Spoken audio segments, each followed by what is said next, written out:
The film begins by introducing us to an elderly lady named Soon-Yi, who lives in America with her entire family. One day, Soon-Yi receives a call from South Korea. It turns out Soon-Yi used to live in South Korea, where she still owns a house. The call is about someone wanting to buy her house. Soon-Yi travels to South Korea, and upon arrival, she meets her granddaughter, Yoon-ju.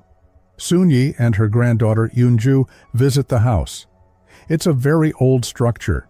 The story then flashes back 47 years. 47 years ago, a scientist used to live in this house, conducting experiments on various wolves. One day, he goes to feed the wolves. He proceeds to feed each wolf one by one. But as he approaches the gate of the last wolf's enclosure and opens it, he collapses, unconscious. We learn that the scientist died of a heart attack. Sometime after the scientist's death, Soon-Yi comes to live in that house with her mother. Soon-Yi's father had already passed away. At the same time, we meet another young man, Ji-tae. Soon-Yi's father and Ji-tae's father were businessmen and very good friends. Before coming here, Soon-Yi's family used to live in Ji-tae's house. Ji-tae used to flirt with Soon-Yi. He wanted to marry her, but Soon-Yi disliked Ji-tae completely because he was a reckless, aimless boy. Soon-Yi suffers from a lung problem, often having difficulty breathing. Keeping this in mind, her family moved into this house so they could consult a good doctor for Soon-Yi's treatment. And this house was also given to Soon-Yi's family by Ji-tae so they could treat Soon-Yi, with the understanding that Soon-Yi would marry Ji-tae when she grew up. In reality, Ji-tae wasn't doing them any favors by letting them live in the house. Ji-tae's father and Soon-Yi's father were partners, and Ji-tae's father had seized all their land, leaving Soon-Yi's family impoverished and dependent on Ji-tae. One night, Soon-Yi is writing in her notebook. She loves to sing, so she often wrote songs. Suddenly, she hears some noises from outside. Soon-Yi goes out and enters the very storeroom where the scientist used to conduct his experiments. When she goes inside, she sees a strange creature. It looked like a human, but was moving on its hands and feet. The creature pushes Soon-Yi and runs away from there. Just then, her mom and her younger sister arrive. The next morning, Soon-Yi's mother was hanging clothes to dry when she spots the same strange creature. Soon-Yi's mother goes into the bushes and starts trying to get the creature out. When the creature comes out, it turns out to be a boy, but his behavior is completely animalistic. She starts asking him questions, but the creature says nothing. They realize he can't speak, after which she calls the police to their house. The police officer explains that some parents were killed in the South Korean War years ago, and perhaps this might be one of their children. Just then, Ji-tae also arrives. He starts saying nasty things to the boy and tells him to get out of the house. Soon-Yi's mother goes to the police station, wanting to take responsibility for the boy herself, but the police refuse to allow it. Soon-Yi's mother feels pity for the child, so she decides to adopt him and names him Chul-soo. That same night, she calls Chul-soo for dinner. When Chul-soo arrives, he starts eating everyone's food like an animal. Seeing this, Soon-Yi gets very angry and gets up and leaves. Soon-Yi also didn't want Chul-soo to stay in their house. Nevertheless, Soon-Yi's mother sends him to a room so he can sleep there for the night. That night, Chul-soo sees the moon from his window, and as soon as he sees the moon, he starts howling like a wolf. Just then, Soon-Yi's mother arrives. She scolds Chul-soo and tells him to go to sleep. The next day, Soon-Yi is trying to lift many boxes, but the boxes are too heavy and she can't lift them. Just then, Chul-soo appears. He slowly starts moving towards Soon-Yi. Soon-Yi gets very scared and screams, terrified. But then she realizes Chul-soo has come to help her. He lifts all those boxes with great ease. Just then, Ji-tae also arrives. Ji-tae tells Soon-Yi that a man should be there to lift those boxes. This is not a job for this child. After this, Ji-tae tries to lift those boxes, but he can't even budge a single one. Soon-Yi tells him to leave her house because she doesn't like him at all. but Ji-tai starts misbehaving with her. Seeing this, Chul-soo gets angry and comes forward, grabbing Ji-tai's hand. He squeezes Ji-tai's hand so hard that the bones in his hand start making cracking sounds. Ji-tai's hand was in a lot of pain, and he leaves their house. That night, Soon-yi is checking all her books. Then she finds a dog trainer's book, which explains how to handle dogs. She wanted to train Chul-soo according to that book because he also behaved exactly like a dog. The next day, she teaches Chul-soo how to play and how to socialize with everyone. Then she slowly teaches him how to eat properly. Whenever Soon-yi told him to eat, Chul-soo would only eat then. He wouldn't do anything without her telling him. She also teaches him how to brush. Soon-yi had become attracted to Chul-soo. She took a lot of care of him, and because of this, Chul-soo also started liking Soon-yi. One day, Soon-yi and her mother take Chul-soo shopping. Some workers are doing construction work on a roof. Suddenly, an iron pipe falls from above. That iron pipe was about to fall on Soon-yi, but Chul-soo covers Soon-yi, due to which the pipe falls on his back. But Chul-soo had immense strength. Soon-yi's mother takes him to see a doctor. The doctor tells them that Chul-soo doesn't even have a scratch. Chul-soo had started liking Soon-yi so much that he used to sleep outside her gate just to hear the sound of her breathing, and Soon-yi would also get close to her gate. Now Soon-yi also teaches Chul-soo how to read and also how to sing, but Chul-soo had not learned to speak yet. One night, Ji-tai is in his car with his girlfriend. He had consumed a lot of alcohol. He crashes into a farm, and a goat dies there. At the same place, Chul-soo was also taking care of those goats because that house was in their neighborhood. Chul-soo picks up the dead goat and takes it from there. He shows that goat to his neighbor. His neighbor knew Chul-soo's habits and knew that he could not kill a goat. The next night, Ji-tai arrives outside Soon-yi's house with many of his friends. He tells Soon-yi to come with him, but Soon-yi doesn't want to go anywhere with him. Ji-tai grabs her and starts forcing her. He begins to misbehave with her. Chul-soo sees all this. Seeing this, he becomes enraged.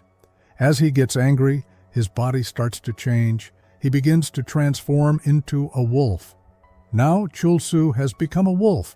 He attacks Ji-tai's friends. He sends them all flying into the air with a single blow. He had so much power that no one could even stand in front of him. In the end, he is about to kill Ji-tai, but then Soon-yi stops him. As soon as Chul-soo hears Soon-yi's voice, he stops and returns to his human form. The next day, Ji-tai brings the police with him. He tells Soon-yi to tell the police that Chul-soo is an animal, that he is a monster, and how brutally he killed his friends. Soon-yi tells the police that Ji-tai is lying and that Chul-soo has done nothing of the sort. Ji-tai states that the house is his and that he will not allow Chul-soo to stay in that house at any cost. The police take Chul-soo to the police station for some time. The next day, Ji-tai starts searching the storeroom where the scientist used to keep many wolves. There, Ji-tai finds an address. He reads that address and reaches the location. At that address, he finds a partner of the scientist. This partner knew about the scientist's experiments. On the other side, Chul-soo had been released by the police. Since the house belonged to Ji-tai, Chul-soo could not stay there at Ji-tai's insistence. Therefore, Soon-yi's mother had put him in the same storeroom where he used to live before. Just then, Soon-yi quietly arrives there. She tells Chul-soo that her mother has gone out and no one is at home, so they can go outside. Chul-soo and Soon-yi go into a forest. They both have a lot of fun there. But Soon-yi had a lung problem, so she starts having difficulty breathing. Due to her inability to breathe, she faints. Since Chul-soo knew nothing about doctors, he picks up Soon-yi and takes her to her house. When he sees no one there, he goes to her neighbors' houses, but he doesn't see anyone there either. Chul-soo doesn't understand anything, so he picks up Soon-yi and takes her into the forests. It had become night, and upon not finding Soon-yi, Ji-tai calls the police. He starts accusing Chul-soo, saying that the animal must have taken her somewhere, and that he will eat Soon-yi if he gets a chance. Everyone starts searching for Sun-yi in the forest. They see Chul-soo sitting near Sun-yi, and Sun-yi is lying unconscious. Ji-tae says that he has done something to Sun-yi. He is an animal. After this, the police take him to the same storeroom and tie him up there like an animal. Sun-yi recovers and returns home. Ji-tae arrives at Sun-yi's house with the scientist's friend. There, the scientist's partner explains that they were working together on an experiment. In that experiment, they wanted to turn wolves into super soldiers who would have 100,000 times more strength than humans. Since South Korea was in a state of war, they needed to create super soldiers who would be so powerful that bullets would have no effect on them. And Chul-soo is also a result of their experiment. Now, hearing this, Ji-tae says that he is an animal and it would not be right to keep him in the house, so he should be killed. Sun-yi's mother explains that he has been living in their house for a long time and has never taken any such step till today, nor has he harmed anyone till today. The scientist's partner says that he will take Chul-soo with him so that they can conduct more experiments on him, but Sun-yi's mother flatly refuses because she adopted Chul-soo and now he is her son. A police officer was also sitting there. He says that they will keep an eye on Chul-soo. If Chul-soo does not harm anyone, he can stay with them, but if he harms anyone, they will kill him. The police officer installs cameras in Chul-soo's room, and they were keeping an eye on him. One day, Sun-yi is going to the doctor, and Chul-soo sees her. He starts screaming loudly upon seeing Sun-yi, but then Sun-yi tells him that she will meet him after coming from the doctor. Then Chul-soo becomes completely calm. Sometime later, Sun-yi returns from the doctor's place. She hugs Chul-soo very lovingly, and Chul-soo becomes completely calm. The police officer sees all this, and now even the scientist's friend understood that Chul-soo is not a threat to anyone. He can stay with their family. But Ji-tae overhears all these conversations. He wanted Chul-soo to be killed, so he devises a plan. He tells the police that Chul-soo killed a goat and that one of his friends also witnessed this happening. Ji-tae's friend also lies, telling the police that Chul-soo killed a goat. Now the police go to the goat's owner. They ask him if Chul-soo killed his goat, to which he replies that no, Chul-soo cannot do such a thing. Also, many of the goat's bones were broken, as if someone had caused an accident. Hearing this, Ji-tae gets angry, and that same night, he goes and kills that person. Then he cuts off the power supply there, due to which all the cameras turn off. A guard was standing there to guard Chul-soo. He also kills that guard. Then he goes to Chul-soo and lovingly provokes Chul-soo. He tells Chul-soo that Sun-yi's guitar is lost and that guitar is with the owner of that farm, because of which Sun-yi is crying a lot, and you have to go to the owner of that farm and bring back that guitar. Since Chul-soo was an animal and did not understand cunning, he falls for his words. He falls for his words and starts going to the farm owner. On the other side, Ji-tae runs and lies to the police officer that Chul-soo has escaped on his own and has also killed a police officer. Everyone reaches the farm where Chul-soo was looking for the guitar. There, those people find the dead body of the farm owner. Now they all hold Chul-soo at gunpoint, but then Chul-soo shows them a sketch on which a guitar was drawn. Sun-yi tells them that Chul-soo has not killed anyone. In fact, he came there to find her guitar. Ji-tae gets angry seeing this and snatches a gun from a police officer.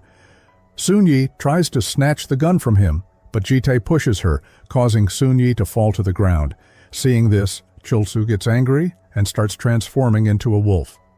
Now, Chul-soo kills Ji-tae in front of everyone. He picks up Sun-yi and runs away with her into the forests. Sun-yi loved Chul-soo very much, but then she faints. Chul-soo covers her with leaves so that she doesn't get cold and sleeps next to her there that night. The next morning, Sun-yi tells Chul-soo to leave this place, otherwise the village police will kill him. But Chul-soo did not want to leave her and go anywhere. Chul-soo utters a word for the first time from his mouth. He tells Sun-yi, "Don't go." But Sunyi did not want Chul-soo to go back with her because the police would kill him. Despite not wanting to, she throws a stone at Chul-soo and tells him to go from there. Now Sunyi leaves him there and returns to her village, where she tells the police that Chul-soo has left that place and gone away.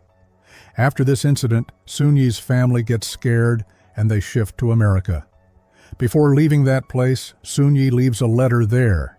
She writes in that letter for Chul-soo to wait for her, that she will definitely come to meet him. Now the story comes back to the present. 47 years have passed, and for the first time, Sunyi was outside that house again. Sunyi wanted to spend one night inside that house, so she starts sleeping there with her granddaughter. Suddenly, she hears some noises from outside. She follows those noises and goes into the same storeroom where Chul-soo used to live. She sees that Chul-soo was still waiting for her. He was sitting right there. Chul-soo had also learned to speak now. He shows Sunyi her broken guitar, which he had repaired. This means he had been waiting for Sunyi for 47 years. That night, Chul-soo makes Sunyi sit next to him and starts singing to her. Sunyi falls asleep. In the morning when she wakes up, Chul-soo was not with her. Sunyi thinks it was a dream. She starts to leave from there with her granddaughter, but now she decides that they will not sell that house. Far away on a hill, we see Chul-soo watching Sunyi's car as it leaves. This means it was not a dream. He is truly still there. Chul-soo waited for her for 47 years, but Sunyi got busy with her family. She never looked back. Chul-soo starts building a snowman there in the snow because 47 years ago, Sunyi had promised him that they would make a snowman together when it snowed. That's why Chul-soo is making a snowman alone. And this is where the movie ends.